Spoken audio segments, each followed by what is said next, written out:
கர்த்தருடைய பரிசுத்த நாமம் மைமைப்படுவதாக. ஆண்டவராகிய இயேசு கிறிஸ்துவின் நாமத்தினாலே ஒவ்வொருத்தரையும் நான் வாழ்த்தி வரவேற்கிறேன்.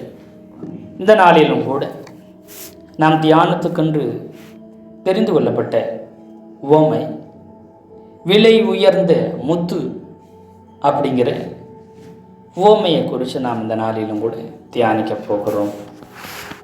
மத்தேயு எழுதின சுவிசேஷம் 13வது அதிகாரம் 45, 46வது வசனத்தை ஒருவர் வாசிக்கலாம். மேலும் பரலோக ராஜ்யம் நல்ல முத்துக்களை தேடுகிற வியாபாரிக்கு ஒப்பாய் இருக்கிறது. அவன் விலை உயர்ந்த ஒரு முத்தை கண்டு போய் தனக்குண்டான எல்லாவற்றையும் விட்டு அதை கொள்ளுகிறான். இங்க நீங்க கவனிச்சீங்கன்னா, இந்த விலை உயர்ந்த முத்து என்கிற உவமையில ராஜ்யத்தை குறித்த தேடல், தேவனுடைய அதாவது பரலோக ராஜ்யத்தை குறித்த தேடல் உண்டாயிருக்க வேண்டும். விதைக்கிறவன் உவமையில ராஜ்யத்தை குறித்த மனப்பான்மை அப்படிங்கிறத குறித்து பார்த்தோம். அடுத்து கலைகள் குறித்த உவமையில ராஜ்யத்தில் சத்துரு எப்படியெல்லாம், பரலோக ராஜ்யத்தில் சத்துரு எப்படியெல்லாம் வேலை செய்கிறாங்கிறத பார்த்தோம். கடுகு விதை உவமையிலும் கூட ராஜ்யத்தினுடைய, பரலோக ராஜ்யத்தினுடைய வளர்ச்சி எப்படி இருக்கிறது என்பதையும் பார்த்தோம். புளித்த மாவு என்கிற உவமையில பரலோக ராஜ்யத்தின் தாக்கம் எப்படி இருக்கும் என்று சொல்லி பார்த்தோம். புதைத்திருக்கிற பொக்கிஷம் என்கிற உவமையில ராஜ்யத்தை கண்டுகொள்ள வேண்டும், ராஜ்யத்தை என்ன செய்யணும், கண்டுகொள்ள வேண்டும் அப்படிங்கிறது அதை பார்த்தோம். இப்பொழுது விலை உயர்ந்த முத்து என்கிற இந்த உவமையில் கூட ராஜ்யத்தை குறித்து தேடல், எப்படி ராஜ்யத்தை தேட வேண்டும் என்பதை குறித்து இந்த உவமையில் நாம் இந்த நாளிலும் கூட தியானிக்க இயேசப்பா நமக்கு உதவி செய்வாராக. அல்லேலூயா. ஆமென், ஸ்தோத்திரம். இங்கே மறுபடியும் அந்த வசனத்தை 13ல் 45வது வசனத்தை வாசிக்க. மேலும் பரலோக ராஜ்யம் நல்ல முத்துக்களை தேடுகிற வியாபாரிக்கு ஒப்பாய் இருக்கிறது. அப்போ நல்ல முத்தை தேடுகிற ஒரு வியாபாரிக்கு ஒப்பா இருக்கிறது எது? இந்த பரலோக ராஜ்யத்தை குறித்த அமைசுத்திர ஓமை பரலோக ராஜ்யம் எதற்கு ஒப்பிடப்படுகிறதா? நல்ல முத்துக்களை தேடுற வியாபாரிக்கு ஒப்பா இருக்கிறது. 46வது வசனத்தில் அவன் விலை உயர்ந்த ஒரு முத்தை கண்டு போய் தனக்குண்டான எல்லாவற்றையும் விற்று அதை கொள்ளுகிறான் என்று சொல்லி இங்கே சொல்லப்பட்டிருக்கிறது. சோத்திரம். இங்கே பொக்கிஷத்தை, புதைத்திருக்கிற பொக்கிஷம் அப்படிங்கிறத உவமையை குறித்து நம்ம கடந்த நாட்கள் பார்த்தோம். கர்த்தருக்கு சோத்திரம். அந்த பொக்கிஷத்துக்குள்ள முத்து இருக்கிறது. பொக்கிஷங்களுக்குள்ள முத்து, அதாவது விலை உயர்ந்த முத்து அங்கே இருக்குது. அநேக முத்துக்கள் இருந்தாலும் அதில் விலை உயர்ந்த முத்தை அவன் என்ன செய்கிறானா, அவன் நல்ல முத்துக்களை தேடுகிறான். அது விலை உயர்ந்த ஒரு முத்தை என்ன செய்கிறான், கண்டுபிடிக்கிறான் என்று சொல்ல. அநேக முத்துக்கள் இருந்தாலும் அதில் நல்ல முத்து, அதில் விலை உயர்ந்த முத்துக்களை அவர் என்ன செய்கிறாங்க, தேடி கண்டுபிடித்து அதற்குரிய தன்னுடைய சொத்தையெல்லாம் விற்று அந்த விலை உயர்ந்த அந்த முத்தை வாங்குறதுக்காக எல்லாவற்றையும் அவன் இழக்க தயாராக இருக்கிறான் என்று சொல்லி இருக்கிறது இங்கே. அப்போ பரலோக ராஜ்யத்தை நாம் தேட வேண்டும். முதலாவது தேவனுடைய ராஜ்யத்தையும் அவருடைய நீதியையும் தேடுங்கள், அப்பொழுது இவைகள் எல்லாம் உங்களுக்கு கூட கொடுக்கப்படும். எதை தேடணும், எப்பொழுதும் எதை அதிகமாக தேடணும், பரலோக ராஜ்யத்தை நாம் தேடுகிறவர்களாக இருக்க வேண்டும். அந்த ராஜ்யத்தில் தான் பொக்கிஷம் புதைத்து இருக்கிறது. அந்த பொக்கிஷத்திற்குள்ளே விலை உயர்ந்த நல்ல முத்து என்ன செய்கிறது, இருக்கிறது. அல்லேலூயா. இப்போ முத்துனா என்ன அப்படிங்கிறத குறித்து நாம் ஒரு சில காரியங்களை பார்க்க ஏசப்பா நமக்கு உதவி செய்வாராக. என்னாகம புஸ்தகம் 11வது அதிகாரம் 7வது வசனத்தை நம்ம வாசிக்கலாம். 11:7. அந்த மன்னா கொத்துமல்லி விதையம் மாத்திரமும் அதன் நிறம் முத்துவை போலவும் இருந்தது. இங்கு மன்னாவை குறித்து சொல்லும் பொழுது அது அதனுடைய நிறம் அளவு கொத்துமல்லி விதை அளவு இருந்துச்சான். அதனுடைய நிறம் முத்தை போல வெண்மையாக, அவ்வளவு வெண்மையாக அது இருந்ததாக சொல்லுது. அப்போ கவனிச்சு பாருங்க, கர்த்தருக்கு ஸ்தோத்திரம். அப்போ இந்த மன்னா முத்துக்கு ஒப்பனையாய் சொல்லப்படுகிறது, முத்துவனுடைய நிறத்துக்கு மன்னா சொல்லப்படுகிறது. அப்போ ராஜ்யத்தில், பரலோக ராஜ்யத்தில் விலை உயர்ந்த முத்து என்று சொன்னால் அது எதை குறிக்கிறது? மன்னாவை, தேவனுடைய வார்த்தையை, தேவனுடைய சத்தியத்தை அது குறிப்பிடுகிறது. அல்லேலூயா. எப்படிங்க பாஸ்டர் நீங்கள் மன்னாவை போய் எப்படி சத்தியத்துக்கு ஒப்பிடுறீங்க? அது முத்துவும் சத்தியமும் ஒன்று, மன்னாவும் சத்தியமும் வசனமும் ஒன்று என்று சொல்லுகிறேன் என்று சொன்னால், மத்தேயு எழுதின சுவிசேஷம் 7வது அதிகாரம் 6வது வசனத்தை ஒருவர் வாசிக்கலாம். பரிசுத்தமானதை நாய்களுக்கு கொடாதேயுங்கள், பரிசுத்தமானதை நாய்களுக்கு கொடாதேயுங்கள், உங்கள் முத்துக்களை பன்றிகளுக்கு முன் போடாதேயுங்கள், உங்கள் முத்துக்களை பன்றிகளுக்கு முன் போடாதீங்கள். போட்டால் தங்கள் கால்களால் அவைகளை மிதித்து, போட்டீங்கன்னா பரிசுத்தமானதை நாய்களுக்கு கொடுத்தீங்கன்னு சொன்னால், உங்கள் முத்துக்களை பன்றிகளுக்கு முன்னாடி நீங்கள் போட்டால் தங்கள் கால்களால் அந்த பரிசுத்தமானதை மிதித்து, அந்த முத்துக்களை மிதித்து போட்டு திரும்பி கொண்டு உங்களை பீறி போடும். அல்லேலூயா. அப்போ இங்கே ஆண்டவராக இயேசு கிறிஸ்து இங்கே சொல்லுகிறத என்ன சொல்கிறாருன்னா, யாருக்கு போடக்கூடாது அப்படின்னா, நாய்களுக்கு பரிசுத்தமானதை போடாதீங்க, உங்கள் முத்துக்களை பன்றிகளுக்கு முன்னாடி என்ன செய்யாதீங்க, போடாதீங்க என்று அங்கே சொல்லுகிறார். இதை T40 மொழிபெயர்ப்பில் பார்த்தீங்கன்னா, பரிசுத்தமானதை நாய்களுக்கு முன்பு போடாதீர்கள், நாய்கள் அதை கண்டுகொள்ளாது, ஆனால் அது உங்களை ஏதோ போடுகிறீர்கள் என்று எண்ணி உங்களை தாக்க வரும். முத்துக்களை பன்றிகளுக்கு முன்னே போடாதீங்கள், அதுவும் அதை கண்டு கொள்ளாது, அது உங்களை காயப்படுத்தும். அதன் அர்த்தம் என்னவென்றால், நீங்கள் வெளியேறப்பெற்ற ஆவிக்குரிய சத்தியங்களை கண்டுகொள்ளாத, மதிக்காத, கேட்காத, கேட்க விரும்பாத ஜனங்களுக்கு முன்னாடி போய் விலையேறப்பட்ட ஆவிக்குரிய சத்தியங்களை நீங்கள் சொல்லாதீர்கள். அப்படி சொல்லுவீர்கள் என்று சொன்னால், அதை கண்டு கொள்ளாமல் அதை என்ன செய்வாங்க, மிதித்து போடுகிற, அசட்டை பண்ணுகிறது மாத்திரமில்லை, அதை சொல்லுகிற உங்களை காயப்படுத்துவார்கள், உங்களை குற்றப்படுத்துவார்கள், உங்களை பீறி போட வருவார்கள். அல்லேலூயா. பன்றிக்கு முன் முத்துக்கள் என்று இயேசு சொன்னார். அப்படி என்றால் முத்துக்கள் என்றால் ஆவிக்குரிய வெளியேறப்பட்ட சத்தியங்களை குறித்தே அவர் அங்கு சொல்லுகிறார்.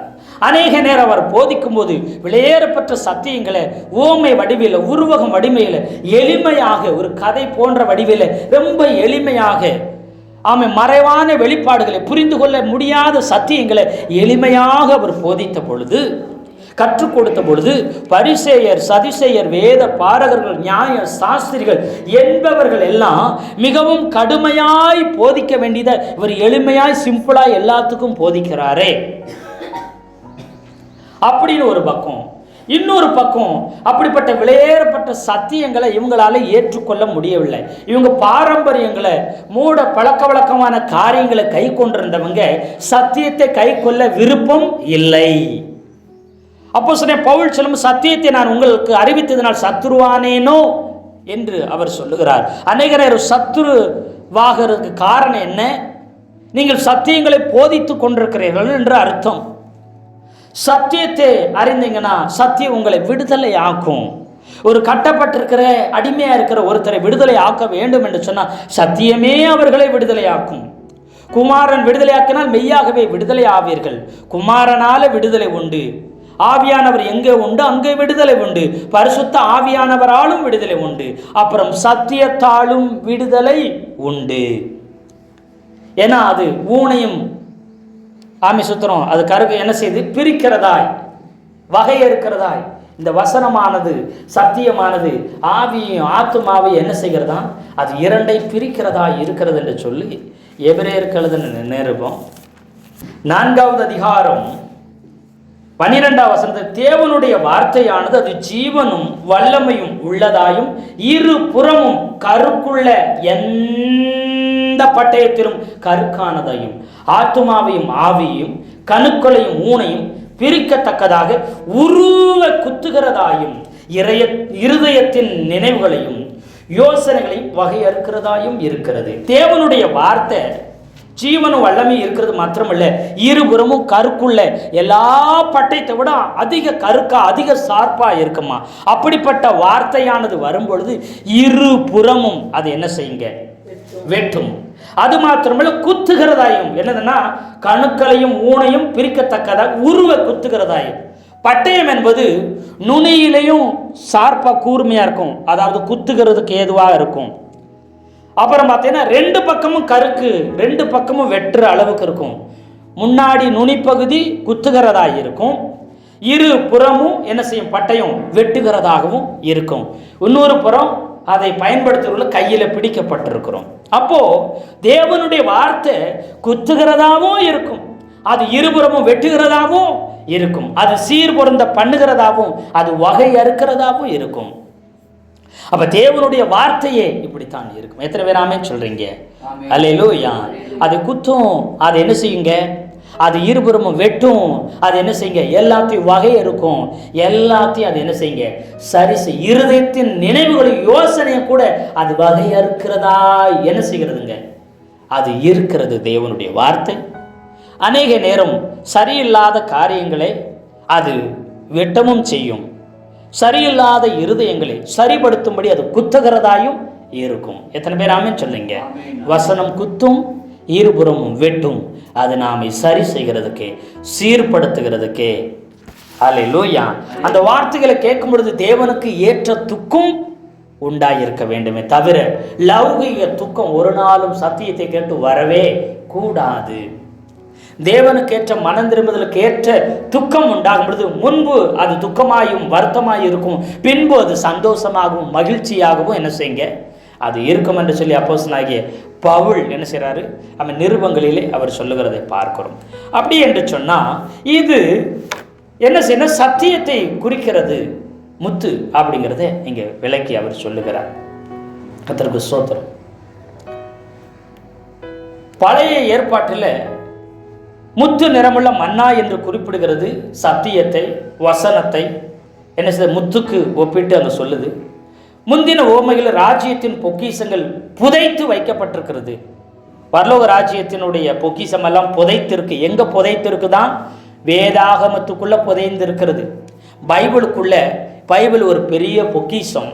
இந்த பொக்கிஷத்துக்குள்ள விலை உயர்ந்த முத்துக்கள், வசனம், சத்தியம், வெளிப்பாடு என்கிற ரேமா, நம்ம வெளிப்பாடு என்கிற சத்தியம் இதில் என்ன செஞ்சிருக்குதான், புதைத்து இருக்கு. இந்த பொக்கிஷத்துக்குள்ள புதைத்து இருக்குது, புதைக்கப்பட்டு மறைக்கப்பட்டு இருக்குது. அதை நாம் என்ன செய்யணும், தேடி தேடி என்ன செய்யணுங்க, கண்டுபிடிக்க வேண்டும். அல்லேலூயா சொல்லுங்களேன். அந்த நல்ல முத்துக்களை தேடி கண்டுபிடிக்க வேண்டும். விலை உயர்ந்த முத்துக்களை வேத வசனத்திலிருந்து சத்தியத்தில் தேடி தேடி கண்டுபிடிக்கணும். தேடி வாசியுங்கள், சோடு இல்லாமல் போகாது என்று ஏசாயா தீர்க்கதரிசியின் மூலம் கர்த்தர் சொல்லி இருக்கிறதுனால ஒவ்வொன்றுக்கும் அது ஜோடு இருக்குது, ஒவ்வொன்றுக்கும் ஆழங்களும் அர்த்தங்களும் நிச்சயமாக இருக்கிறது. இதை ஏன் மன்னாவுக்கு ஒப்பிட்டு சொன்னோம் என்று சொன்னால், யாத்திராகம புஸ்தகம் 16வது அதிகாரத்தில் 14வது வசனம் 15வது வசனத்தையும் கூட நீங்க வாசிக்கலாம். பெய்து இருந்த பனி நீங்கின பின் இதோ வனாந்தரத்தின் மீதெங்கும் உருச்சியான ஒரு சிறிய வஸ்து உறைந்த பனிக்கட்டி பொடியத்தனையாய் தரையின் மேல் கிடந்தது.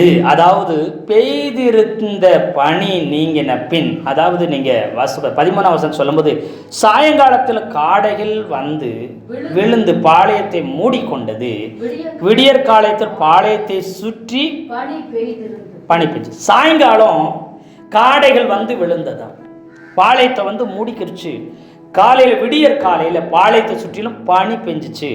பெய்திருந்த பனி நீங்கினதுக்கு பின் இதோ வனாந்தரத்தின் மீது உருட்சியான ஒரு சிறிய வஸ்து உறைந்த பனி கட்டி பொடிய தனையாய் தரையின் மேல் கிட சின்ன சின்ன சின்ன சின்ன பொடி தனையா சின்ன சின்ன பனி கட்டி போல எல்லாம் ஃபுல்லாக சுற்றி கடந்ததான், தரையின் மேலே கடந்துச்சு. இஸ்ரவேல் புத்திரர் அதை பார்க்குறாங்க. அதை கண்டு அது இன்னது என்று அறியாதிருந்து ஒருவரை ஒருவர் பார்த்து இது என்ன என்றார்கள். அப்பொழுது மோசே அவர்களை நோக்கி, இது கர்த்தர் உங்களுக்கு புசிக்க கொடுத்த அப்பம் என்று சொல்லி என்ன செய்தார்கள்.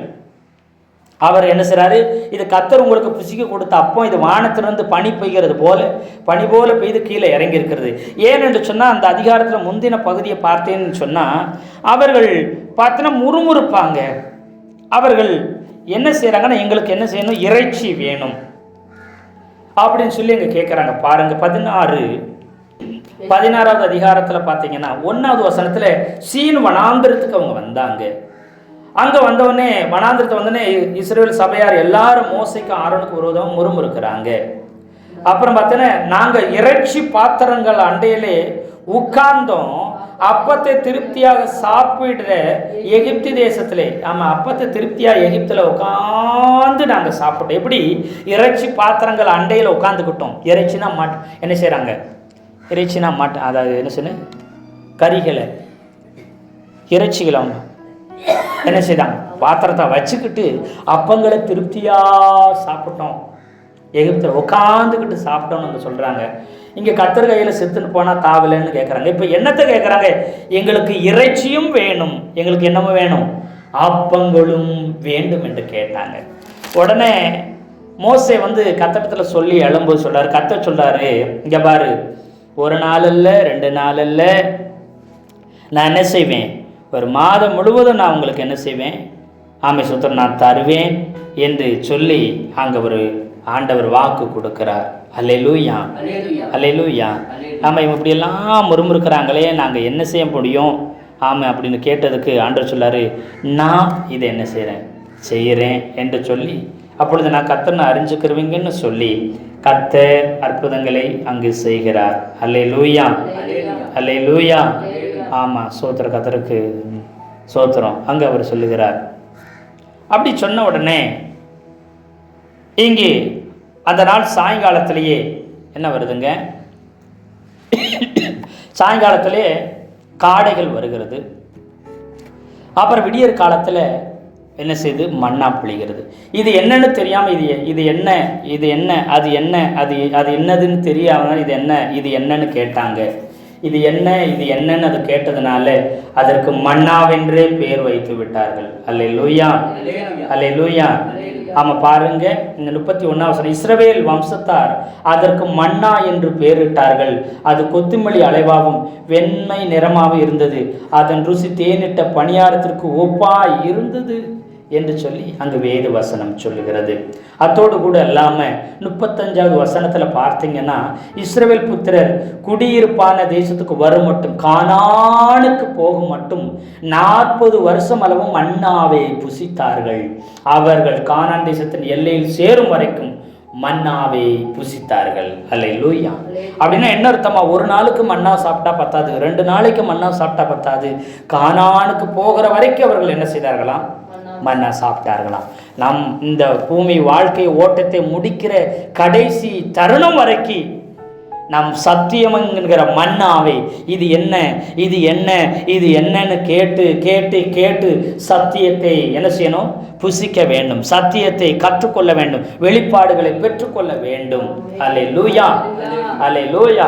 அப்ப வேத வசனத்தை இவங்க மன்னாவை என்ன செய்தாங்களா, இது என்னன்னு கேட்டு என்ன செய்தார்கள், ஆமை சுதரவர்கள் புசித்தார்கள். எபிரேயத்தில் மன்னா என்று சொன்னால் இது என்ன என்று அர்த்தம். அல்லேலூயா. அதன் பேரே மன்னா என்று சொல்லி வழங்கிட்டாங்க. ஆமை சுதர எக்ஸாம்பிளுக்கு சொல்கிறேன் பாருங்க, ஆஸ்திரேலியா நாட்டு பாசையில் கங்காரு என்று சொன்னால் தெரியாது என்று அர்த்தமாக. நான் ஒரு பேப்பரில் ஒரு நியூஸில் நான் படித்தேன், ஞாபகம் எனக்கு நல்லா இருக்குது. கங்காரு என்று சொன்னால் ஆஸ்திரேலியா பாசையில் தெரியாது என்ற அர்த்தமா, அதனுடைய அர்த்தமே தெரியாது அப்படின்னு அர்த்தம். இப்போது இது எப்படி பேர் வந்துச்சுன்னா, ஒரு ரஷ்ய நாட்டுக்காரன் ஆஸ்திரேலியாவுக்கு வந்து இது என்ன என்று கேட்டதுக்கு ஆஸ்திரேலியாக்காரன் அவனுடைய பாஷையில் கங்காரு அப்படின்னானா. கங்காருன்னு என்ன அர்த்தங்க? எனக்கு தெரியாதுன்னு அர்த்தம். அப்போது கேட்கும் போதெல்லாம் எனக்கு தெரியாதுன்னு சொன்னால ரஷ்யாக்காரன் நினச்சிட்டான், ஓ இதுக்கு பேரே கங்காரு அப்படின்னு. என்ன அர்த்தம்? தெரியாது. ஹல்லேலூயா. அதுக்கு பேரே தெரியாது அப்படின்னு வச்சுருக்கிறாங்க அப்படி சொல்லி ஒரு நியூஸில் நான் படித்தேன். ஹல்லேலூயா, ஒரு பேப்பரில் படிச்சுக்கிறது ஞாபகம் இருக்குது. கர்த்தருக்கு ஸ்தோத்திரம்.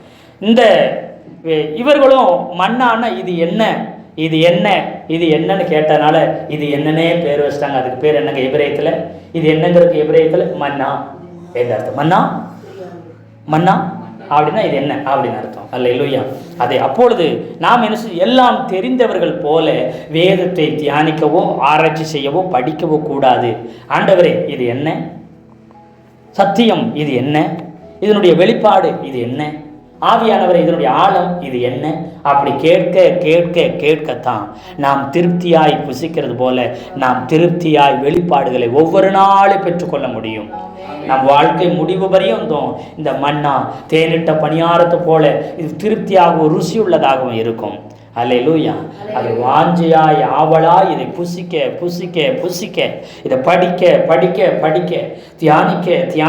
தியானிக்க இதுக்குள்ள நம்ம பொக்கிஷமாகிய இந்த வேதாகமத்துக்குள்ள விலையுயர்ந்த முத்துக்களாகிய விலையேறப்பட்ட வெளிப்பாடுகளும் சத்தியங்களும் இதற்குள்ளே மறைந்திருக்கிறது.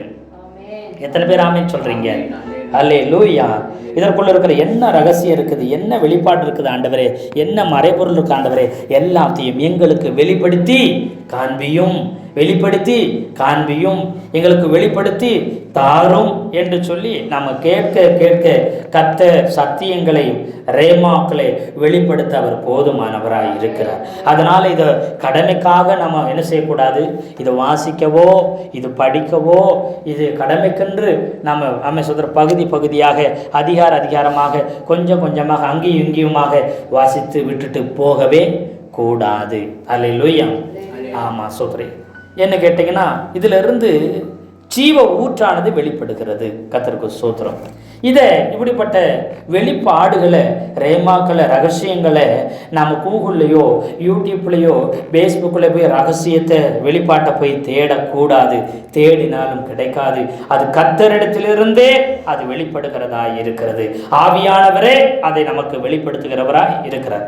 ராஜ்யத்தின் பொக்கிஷம் அதில் உள்ள முத்துக்கள் உங்கள் இருதயத்தில் தான் இருக்குது.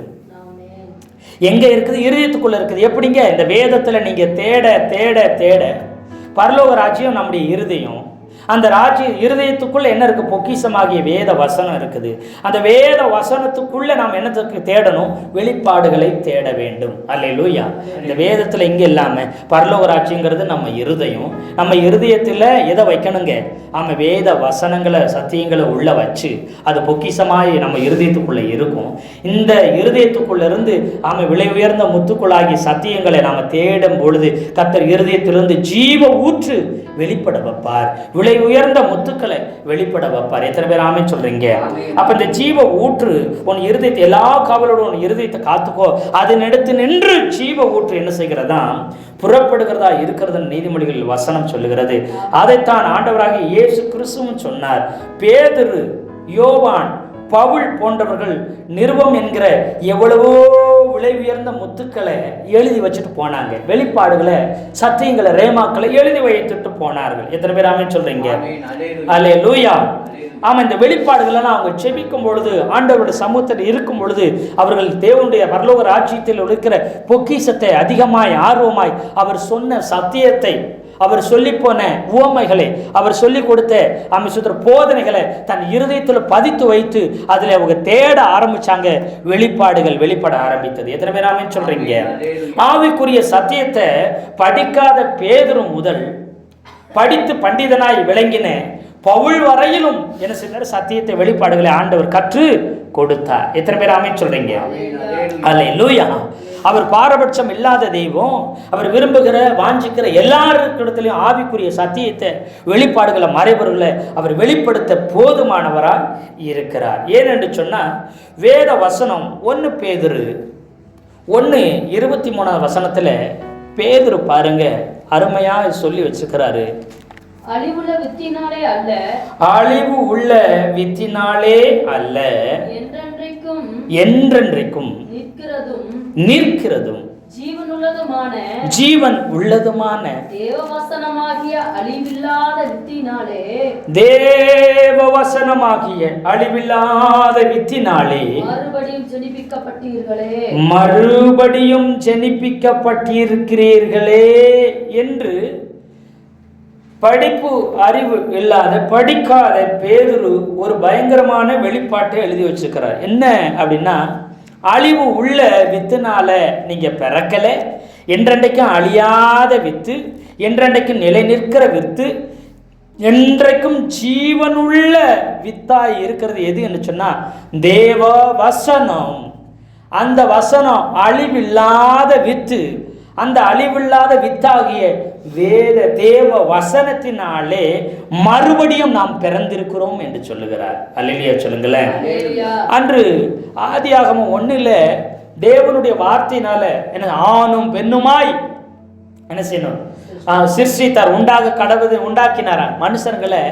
அவன் நம்முடைய சாயலின்படியாகவும் நம்முடைய ரூபத்தின்படியாகவும் ஆணும் பெண்ணுமாக என்ன செய்வோம் சிருஷ்டிப்போன்னு சொல்லி வார்த்தையினாலே ஆகாம் ஏவாளை கர்த்தர் உண்டு பண்ணி அதற்கு சரீரம் என்கிற மண்ணினாலே சரீரத்தை உண்டு பண்ணினார். ஆதியாகமத்தில் ஆதாமு மட்டும்தான் தேவனுடைய வார்த்தையினால உண்டாகவில்லை.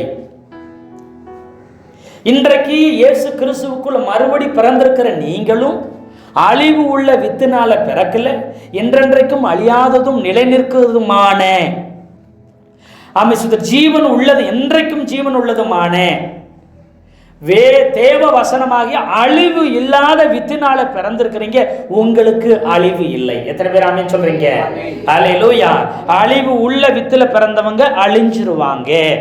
நீங்க அழிவில்லாத வித்துல உருவானவங்க, உங்களுக்கு அழிவில்லை, என்றென்றைக்கும் பிழைப்பான், மரித்தாலும் பிழைப்பான் என்று யோவான் எழுதி வச்சுக்கிற. எத்தனை பேர் ஆமென் சொல்றீங்க? அல்லேலூயா, அல்லேலூயா.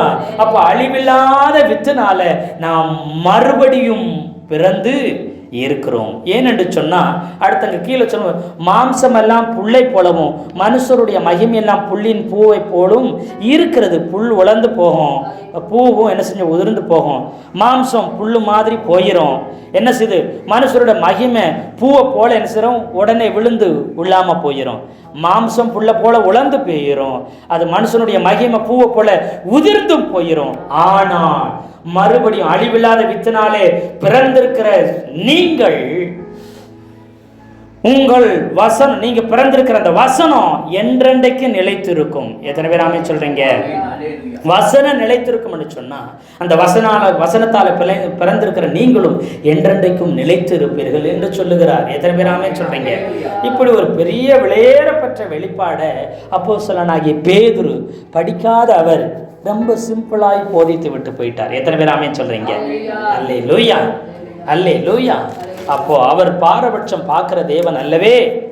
ஆதியில உண்டான வெளிப்பாடை அவன் பேதுரு கொண்டு எளிமையாய் கர்த்தர் காமிசுத்தர் வெளிப்படுத்தி கொடுத்து விட்டு போனார். ஒன்றே ஒன்று, நாமும் அவரின் வார்த்தையாகிய வசனத்தில் மேல வாஞ்சையும் தாகமுமாய் இருக்கணும்.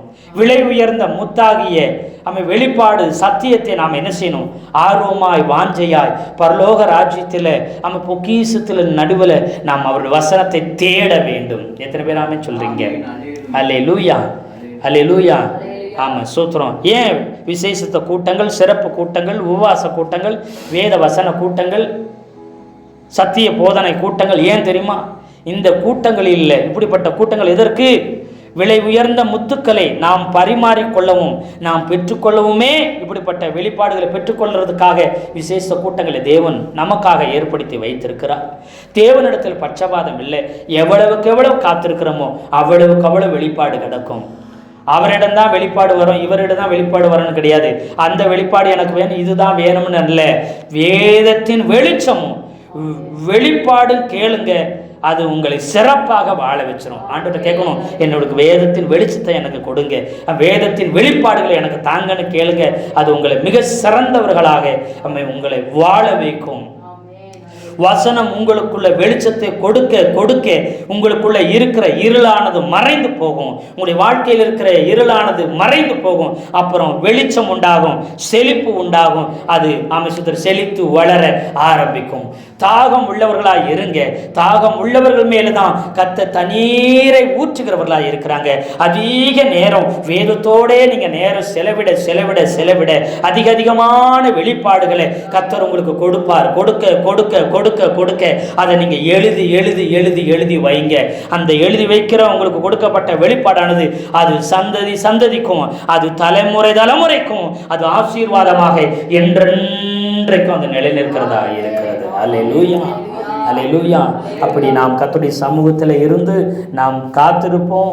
வேதத்தையும் வேத வசனத்தையும் வேதத்தின் வெளிச்சத்தையும் வேதத்தின் வெளிப்பாடுகளையும் அவருடைய சமூகத்தில் ஆர்வமாய் வாஞ்சையாய் ஒவ்வொரு நாளும் கேட்போம். கர்த்தர் மகிமையான வெளிப்பாடை கொடுத்து அது தலைமுறை தலைமுறைக்கும் அது நீடித்து நிலைத்து நின்று ஆசீர்வாதமாக இருக்கும்படிக்கு கர்த்தர் விளங்க பண்ணுவாராக. கர்த்தர் தாமே இந்த வார்த்தையை கொண்டு நம் ஒவ்வொருத்தரையும் ஆசீர்வதிப்பாராக. ஆமென், ஆமென், ஆமென்.